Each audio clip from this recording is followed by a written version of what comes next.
लगातार विपक्षी पार्टियां अलग अलग मुद्दों को लेकर के सरकार को घेरने में लगी है, चाहे वो नीट का मुद्दा हो, अग्निवीर का मुद्दा हो, और अब बजट को लेकर के इंडिया गठबंधन और खासतौर से अखिलेश यादव सरकार की इस बजट को लेकर सवाल उठा रहे हैं और कह रहे हैं कि ये सरकार बचाओ बजट है। इस वक्त खुद अखिलेश यादव हमारे साथ मौजूद हैं। वो यूपी से लेकर दिल्ली तक तमाम मसलों पर संसद के भीतर भी बाहर भी सरकार को लगातार घेर रहे हैं। इस वक्त खुद अखिलेश जी हमारे साथ मौजूद है। अखिलेश जी बहुत बहुत धन्यवाद आज तक में जुड़ने के लिए। आप अलग अलग मुद्दों को लेकर लगातार सरकार पर हमलावर हैं।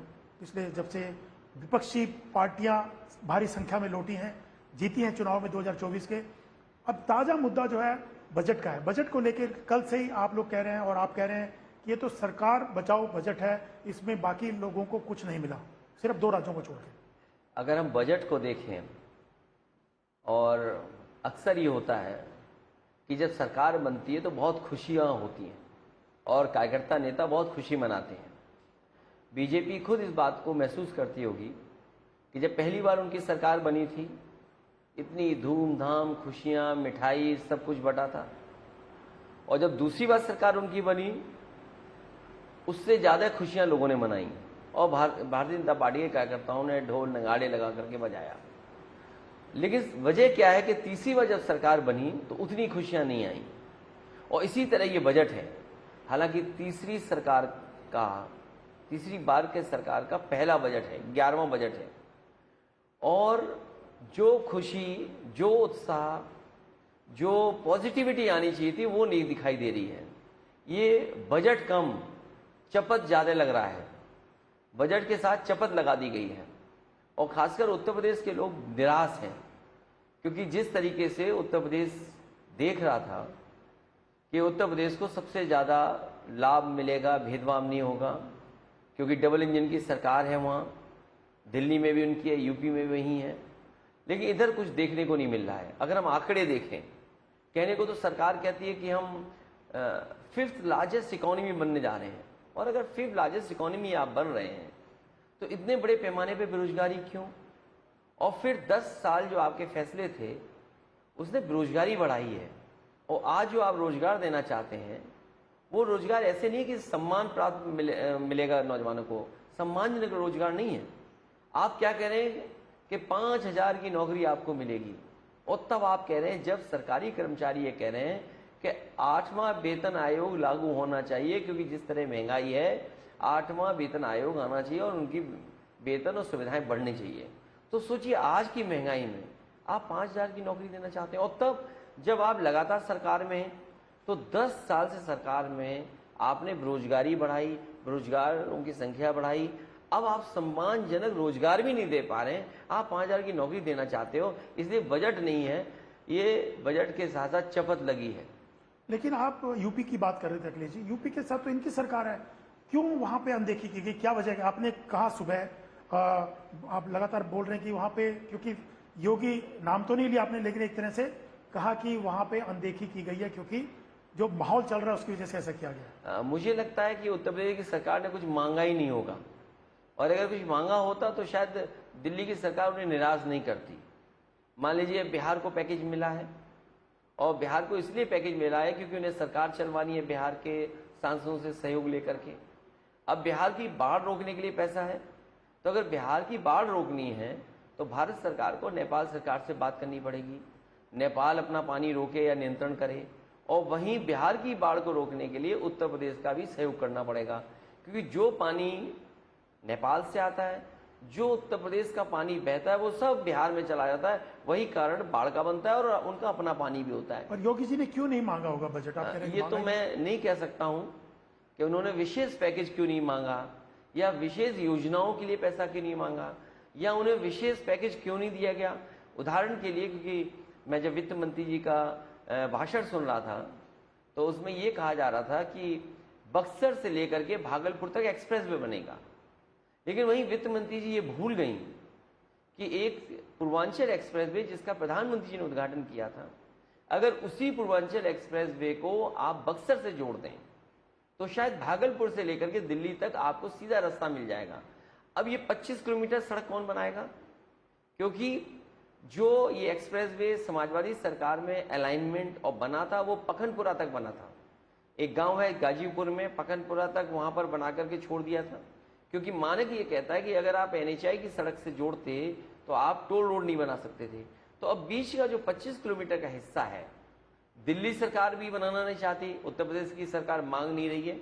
अगर ये 25 किलोमीटर भी एक्सप्रेस वे जुड़ जाए तो देश के लिए सोचो कितना बड़ा एक्सप्रेस होगा कि कोई भागलपुर से चलेगा और दिल्ली तक एक्सप्रेस वे से आ जाएगा। अखिलेश जी, आप लोग कह रहे हैं सरकार बचाओ बजट है, जबकि वो तो कह रहे हैं कि सरकार या बीजेपी कह रही है कि हमने हर तबके के लिए इसमें कुछ ना कुछ दिया है। नहीं, अगर आप आंध्र प्रदेश की राजधानी के लिए विशेष पैकेज देंगे, आप बिहार को एक्सप्रेस वे का पैकेज देंगे, आप वहाँ की बाहर नियंत्रण के लिए पैकेज देंगे और बाकायदा आप उन स्टेट्स का नाम लेंगे।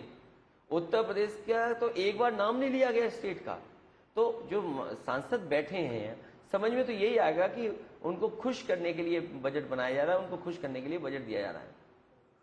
अखिलेश जी, जो बात हो रही है कि पूरी बजट को लेकर तो बात हो ही रही है, लेकिन चुनाव की अगर बात करें, जो 2024 के चुनाव हुए, आने वाले यूपी के भी चुनाव हैं, अब योगी जी वर्सेस केशव प्रसाद मौर्य पिछले दिनों चला, सबने देखा, संगठन बड़ा है सरकार से, और आपने भी बीच में कई ऑफर्स दिए, मॉनसून ऑफर भी दिया। क्यों सरकार गिराना चाहते हैं योगी की? आप किसको वहां से तोड़ करके लाना चाहते हैं? नहीं, मैं तोड़ना नहीं चाहता हूँ, मैं तो एक बात कह रहा हूँ और जो मैं देख रहा हूँ उसके बारे में मैं बात कहता हूँ। सुनने में आ रहा है कि अंदर झगड़ा है, झगड़ा अंदर ही नहीं है, दिल्ली तक झगड़ा है, तो विपक्षी लोग कुछ तो ऑफर करेंगे। अगर कोई व्यक्ति बहुत दिनों से कोशिश में लगाए कि कोई बड़ी कुर्सी पे बैठ जाए, तो अगर उस पर बैठने के लिए अगर हम कोई ऑफर दें, आश्वासन दें, सवाल ये है कि वो कितना खुद ताकतवर है। हमारे बैठाने से कोई नहीं बैठेगा, हमारे ऑफर से कोई बहुत बड़ा परिवर्तन नहीं आने जा रहा है, लेकिन कम से कम उन्हें तो प्रयास करना चाहिए, जो प्रयास चल रहा है, जो कर रहे हैं। क्योंकि इधर उत्तर प्रदेश की जनता और खासकर उत्तर प्रदेश के लोग, उन्हें क्या मिला? आप कहते हैं किसान की आय दोगुनी होगी, यूपी का बजट देख लिया, यूपी का बजट भी आएगा, दिल्ली का बजट भी देख लिया, आपने कोई मंडी नहीं बनाई, आपने स्वास्थ्य सेवाएं पूरी ठप कर दी उत्तर प्रदेश की। सुनने में आ रहा है कि ड्रोन चलेंगे, अब ड्रोन से बहुत सारी चीजों की मैपिंग हो जाएगी, डिजिटलाइज कर देंगे चीजों को। अरे ड्रोन की क्या जरूरत है आपको? अगर भीड़ देखनी है, आप किसी भी रेलवे प्लेटफॉर्म पे चले जाएं, उसमें ड्रोन की जरूरत थोड़ी है भीड़ देखने के लिए। किसी भी सरकारी अस्पताल में चले जाएं, वहां देखिए कितने लोग इलाज के लिए इंतजार कर रहे हैं, वहां क्या ड्रोन की जरूरत है आपको? तो यूपी में स्वास्थ्य सेवाएं ठप हो गई, यूपी में आपको नौकरी का संकट है। यूपी की क्या मदद की दिल्ली ने? मान लीजिए अगर हम एफडीआई के आंकड़े देखें और निवेश के आंकड़े देखें, यूपी तो बहुत पीछे छूट गया। और अगर आंकड़े ठीक है, अगर मैं समझ रहा हूं, तो उत्तर प्रदेश को केवल 1% एफडीआई आया है पिछले वित्तीय वर्ष में। जो प्रदेश प्रधानमंत्री बनाता हो, जो प्रदेश सबसे ज्यादा लोकसभा के सांसद जीत रहा हो, इसीलिए ये लोग हारे हैं, क्योंकि उत्तर प्रदेश की जनता के साथ भेदभाव किया है। न लखनऊ वाला इंजन कोई काम कर रहा है, न दिल्ली से कोई विशेष मदद मिल पा रही है। जो डबल इंजन की बात हो रही थी, वो डबल इंजन आपस में टकरा रहे हैं। वो तो कह रहे सब ठीक ठाक है, बीजेपी तो कह रही है कोई प्रॉब्लम नहीं है। अखिलेश जी बीच में कुछ ना कुछ कोशिश कर रहे हैं। मैं तो तभी कह रहा हूं जब मुझे कुछ दिखाई दे रहा है, मुझे कुछ सुनने को मिल रहा है। हम कोई परिवर्तन नहीं ला सकते, हाँ, लेकिन कोई परिवर्तन के लिए तैयार होगा तो उसका सहयोग जरूर कर सकते हैं। मुख्यमंत्री बनाने को तैयार है किसी और का पार्टी? नहीं, मैं तो, सवाल मुख्यमंत्री का नहीं है, सवाल ये किसी के पास कुछ हो तो सही। अगर कोई परिवर्तन करना चाहता है तो परिवर्तन के लिए समाजवादी लोग तैयार हैं। नहीं, पर मानसून ऑफर आपने दिया, तो आपने ऑफर तो तभी देता है कुछ हो आपके पास देने के लिए। नहीं, हमारे पास तो है, दूसरे पे लेने की हिम्मत है कि नहीं है? तो आपको क्या दिखता है? अभी ये लड़ाई तो कह रहे हैं कि सब ठीक ठाक है, और 27 में हम लोग मिल के लड़ेंगे। केशव प्रसाद मौर्य ने भी कहा कि समाजवादी पार्टी कहीं नहीं रहेगी। देखिए, जो उनकी तरफ से बात आ रही है, उत्तर प्रदेश की जनता ने जो देखा है, सबसे बड़ा सवाल ये बनता है कि जब सरकारें दोनों एक दल की हों, आपने मंच से कहा कि हम ये करेंगे, आपने अपने मैनिफेस्टो में कहा ये करेंगे, लेकिन जब आप बजट बनाते तो बजट में वो क्यों नहीं दिखता है? आप पहले स्मार्ट सिटी बना रहे थे, आज सरकार को कैंसर के इलाज के लिए दवाइयों को सस्ता करना पड़ रहा है, लेकिन उत्तर प्रदेश में बना हुआ जो कैंसर इंस्टीट्यूट है, जो सबसे बेहतरीन कैंसर इंस्टीट्यूट है, उसको क्यों नहीं चला रहे हैं आप? एक तो सरकार ये महसूस करती है कि दवाइयों पे अगर सब्सिडी दे रही है, दवाइयों को अगर सस्ता कर रहे हैं कैंसर की, तो इसका मतलब सरकार को पता है कि देश में कैंसर ज़्यादा है और गरीब को कैंसर जैसी बीमारी का सामना करना पड़ रहा है। तो जो बना हुआ कैंसर इंस्टीट्यूट है या बने हुए जो हॉस्पिटल में जो कैंसर के लिए सुविधाएं हैं, उनके लिए क्यों नहीं बजट दे रहे हैं? तो इसी वजह से जनता इनके खिलाफ खड़ी हुई है। अखिलेश जी, एक और मुद्दा कावड़ को लेकर के वहाँ चल रहा है कि नेम प्लेट नाम रखना चाहिए। हालांकि सुप्रीम कोर्ट ने कहा कि खाने के बारे में डिस्प्ले करना चाहिए, लेकिन जो एलाइज हैं खासतौर से जयंत चौधरी, उन्होंने भी उस पर नाराजगी व्यक्त की, कहा कि इस पर सोचना चाहिए। जो बीजेपी के एलाई हैं, आपके भी सहयोगी रहे, तो आपको लगता है कि जिस दिन से उन्होंने सवाल खड़े किए इस डिसीजन के ऊपर यूपी सरकार के, क्या फिर परिवर्तन हो सकता है? वो आपके साथ जुड़ सकते हैं आने वाले समय में? मैं धन्यवाद देना चाहता हूँ सुप्रीम कोर्ट का, और सौहार्द जीता उसके लिए बधाई। भारतीय जनता पार्टी ये प्रयास करती रहती है कि कैसे नफरत फैले, कैसे लोगों के बीच में बंटवारा हो, लेकिन हमें खुशी इस बात की कि जनता में इस तरह का भेदभाव कहीं नहीं दिखाई दे रहा है। जनता जैसे मिल कर के रहती थी और एक दूसरे का सहयोग करते थे, क्योंकि रोजगार एक दूसरे को जोड़ता है, रोजगार में हम जुड़ते हैं। बीजेपी को ये बात समझ में नहीं आ रही, अच्छी नहीं लग रही, इसीलिए उन्होंने ये तख्तियां लगवाई और तख्तियां हटी। ये सबसे बड़ी जीत है। तो ये सरकार प्रयास इसलिए कर रही है क्योंकि सरकार के पास कोई कम्युनल मुद्दा नहीं बचा, कम्युनल मुद्दा खत्म हो गया है। सांप्रदायिकता का जो दिया है वो फड़फड़ा रहा है, वो आखिरी वक्त में कैसे कुछ उससे लाभ मिल जाए, इसलिए प्रयास कर रहे हैं। मुझे पूरा भरोसा है, और जिस तरह का माहौल है, कहीं भारतीय जनता पार्टी के लोग सफल नहीं होंगे।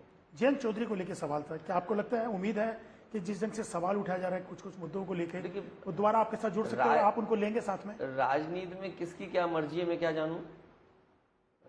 कुछ लोग आजाद होते हैं अपनी मर्जी से, तो उनकी मर्जी है, जहां जाना चाहे जाए। अगर आपके साथ आना चाहें? हमारे पास कौन आएगा? हम पे क्या है देने को? न बजट, न मंत्री पद, हम क्या दे सकते हैं? लोग तो वहीं जाते हैं जहां कुछ लाभ होता है, हमारे पास तो क्या लाभ है? अभी कुछ भी नहीं है। अखिलेश जी, एक सवाल हो रहा है, बार बार आप भी कह रहे हैं, कांग्रेस भी कह रही है कि ये सरकार सेंटर वाली ज्यादा दिन चलने वाली नहीं है। इसके पीछे क्या लॉजिक है? आपको मतलब क्या आपको लगता है क्यों नहीं चलने वाली?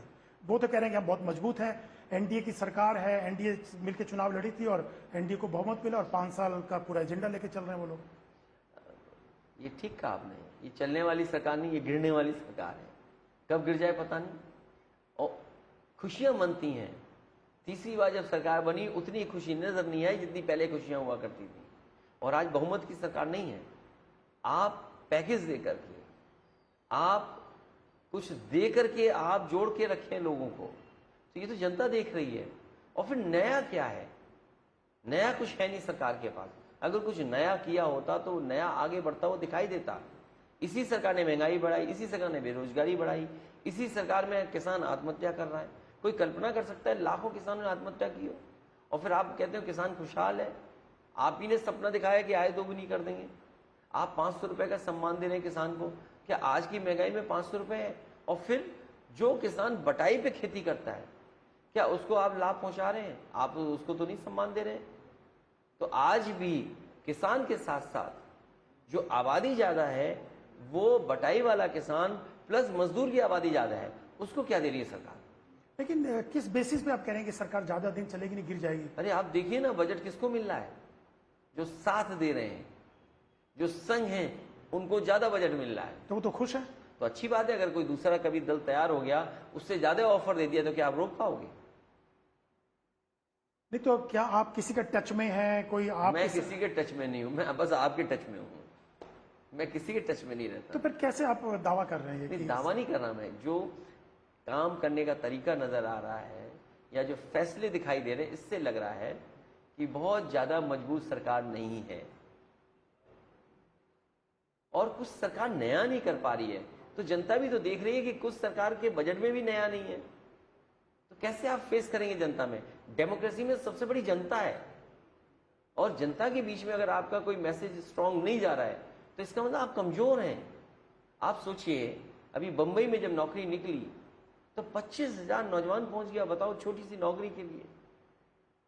यूपी में जो पेपर लीक हुए, पेपर लीक होने का रिकॉर्ड सरकार बना रही है। तो ये कहां होता था इतने पेपर लीक? बहुत से आसान तरीके हैं जिससे आप नौजवानों का भविष्य बेहतर कर सकते हैं। आपको क्या नौकरी देनी पड़ रही है? 5,000 रुपए की नौकरी, सुनने में आ रहा है कि CSR से कुछ पैसा आएगा, उससे ये 5,000 रुपए दिए जाएंगे। आप क्या कुछ कर रहे हैं? तो इसलिए जनता ये देख रही है कि सरकार के पास कुछ नया नहीं है। अखिलेश जी, अभी यूपी में आप नंबर 1 पार्टी बन के आए हैं 2024 में। अब 10 बाई इलेक्शन होने हैं, उसमें 5 तो आप ही की सीटें हैं। तो और योगी खूब लग गए, मंत्रियों को काम बांट दिया गया, अलग अलग सीटें उनको दे दी गई हैं कि अच्छे से वहाँ पे परफॉर्मेंस हो। तो आप चैलेंज आपके लिए है कि 5 सीटें तो बचाना ही बचाना है, उसके अलावा आप 5 में भी ये जो मंत्री या सरकार के अधिकारी चुनाव में रहेंगे, क्या ये जनता की मदद करने के लिए जाएंगे या कि जनता को दबाव बनाने जाएंगे? ये इनका दबाव चलने वाला नहीं है। मंत्रियों ने कोई उपलब्धि नहीं है, सरकार की कोई उपलब्धि नहीं, तो मंत्री क्या बताएंगे? आखिरकार जब मंत्री प्रभारी बनेंगे तो जनता पूछेगी तो सही कि मंत्री जी बताइए नौकरी कहाँ है, महंगाई क्यों हो रही है? इसका सवाल का जवाब क्या देगी सरकार? उनके मंत्री क्या जवाब देंगे? तो मुद्दे तो वही हैं, अभी मुद्दों को हल नहीं किया गया है और ना हल करने के रास्ते पे चल रही सरकार। तो इसलिए अगर ये कुछ दावा कर रहे हो, दावा तो कोई भी कुछ कर सकता है, लेकिन दावा जो किया है वो उनका चलने वाला नहीं है। सबसे ज़्यादा सीटें समाजवादी पार्टी और उसके अलायंस जो है वही जीतेंगे। अवधेश प्रसाद जो सांसद है फैजाबाद से, अयोध्या सीट बहुत चर्चित रही, आप उनको पोस्टर बॉय बना के एक तरह से पेश कर रहे हैं, चाहे वो पार्लियामेंट के भीतर हो बाहर हो, अपने साथ बिठाना उनको बार बार, क्या मैसेज देना चाहते हैं उससे? नहीं, इसका कोई मैसेज नहीं है। अवधेश प्रसाद जी हमारे सीनियर मेंबर रहे हैं, पार्टी का संस्थापक सदस्य हैं, नेताजी के साथ रहे, कई बार मिनिस्टर रहे, विधायक रहे और आज लोकसभा के सांसद हैं। तो अगर वो सीनियर हैं, उनको अपने पास बैठाता हूँ, तो कम से कम बीजेपी को ये देखना चाहिए कि जो विकास उन्होंने किया था वो विकास नहीं था वहाँ का, वो विनाश किया। आप सोचिए, ज़मीन आपने छीन ली लोगों की, आपने मुआवजा क्यों नहीं दिया? आपके पास पैसे की कमी नहीं है, पैसे आप रिकॉर्ड पे दिखा दें कि आपको इतना चंदा मिल गया, इतना पैसा आपके पास है, इतने करोड़ की रजिस्ट्रियाँ हो गई, तो आप गरीब को क्यों नहीं मुआवजा दे रहे हैं? वहाँ पे ज़मीनें ली गई, किसानों की ज़मीनें ले गई, हमें कोई शिकायत नहीं है कि एयरपोर्ट बने नहीं बने, लेकिन जो किसान की ज़मीन जारी कम से कम उसको कीमत तो मिलनी चाहिए थी। और जिन व्यापारियों की दुकान तोड़ी गई, वर्षों से वो रह रहे थे, उनको मुआवजा क्यों नहीं अच्छा दिया गया?